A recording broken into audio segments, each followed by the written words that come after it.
तुम गर्भ को धिक, तुम शिक्षा को धिक, तुम ज्ञान चेतना को धिक, तुम पानी पवन माटी गोड़ी लुहा ये खनि खदान द्रव्य ये नहीं सब तुम तार चलुच। अभयानंद सारदा जो ग्रहण आज लगुच ग्रहण बाबद कहली जो हिंदुवादी ग्रहण को लेकिन जो कटाक्ष करती कौन कर बहु पुरातन काल ग्रहण प्रचलित हो ग्रहण को मानवर कारण हूँ आजिका पूर्णमी दिन में समुद्र जुआर बढ़ी चले जोरे एवं एथिरे हुए कौन ना लोक माने उन्माद होती विकारग्रस्त होती साधारणतः विचलित अवस्था को जाती ग्रहण को मानती ये पृथ्वी रजवती हुई गोटे गोटे कथार खाली साधारण कहदेवी घोर अंधार अमानिशी पूर्णमी दिन एकादशी विधवा नारी रजवती बने कांदती प्रति सिंदूर रही कपड़े विधवा है केतबेले ये ग्रहण कथा सारांश है ये पृथ्वी रजवती हुए रजवती समय कहीं खाती ना पाक निषेध वर्जनीय सुखिला खाद्य खाती एपाई आम परंपरा अतीत काल गढ़ी आसी ग्रहण को मानवाई आज हेतुवादी मैंने या मानुना यार अर्थ है जो मैंने शिक्षा बा ज्ञान अधिक से कहते पांडित्य लाभ कर सर्वज्ञान पाखे मानविकता बोली किसी ना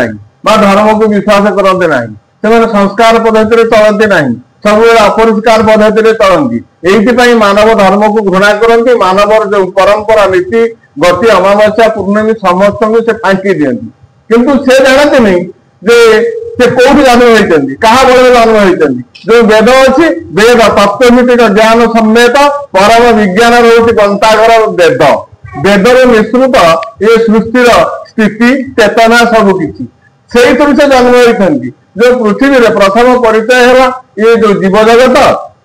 वृक्षलता फल पानी पवन देवता ग्रह नक्षत्र अवस्थिति स्थिति संबंध सब सूचना देती वेद अथर्व वेद यजुर्वेद ऋग वेद श्याम वेद या वेद विज्ञान परम विज्ञान पृथ्वी में किसी ना जहाँ को अनुकरण करी अमेरिका पर्यंत लोक मैंने रुषिया पर्यंत से विज्ञान तत्व चंद्र को जाई फेरी आसुँच आमर भारतीय जो मैंने हिंदू संस्कृति कहते पुरोधा से कहते कौन आम ज्ञान पाइलु बहुत पाठ पढ़ीगलु कि तुम गर्भ को धिक, तुम शिक्षा को धिक, तुम ज्ञान चेतना को धिक, तुम पानी पवन माटी गोड़ी लुहा ये खनि खदान द्रव्य ये नहीं सब तुम तार चलुच या छाड़ी तुम किसी गोटे करना तुम रिसर्च करना तेणु तुम मत विज्ञान आसला कौटू कौट विज्ञान तो तत्वविद होगल तमे अशेष विज्ञान तत्व को दे आज अधर्म को चारिड़े प्रचार कर लगिच जहाँफल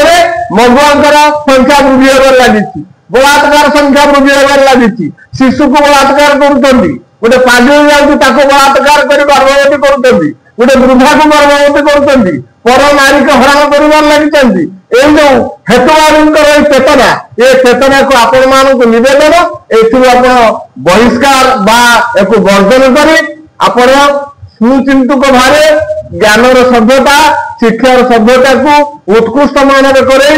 धर्म को मानि समस्त धर्म दिगरे अनुप्राणित करंतु पाप दिगुरु निवृत्त करांतु यह हूँ मोर हेतुवादी नवेदन मोर अंतर नवेदन आउ कौन अधिक कह हेतुवादी साधारणतः अपरिष्कार जो जीव रही से पुष्टिताहीन घुषी धर्म कौटी ना नर्दमार रहे तेणु जो मनीष धर्म को स्वीकार नक अपरिष्कार धर्म गति करे से जीवनटा कौन धिक तार मानव जन्म को अमानवीय चिंताधारा से गति करे।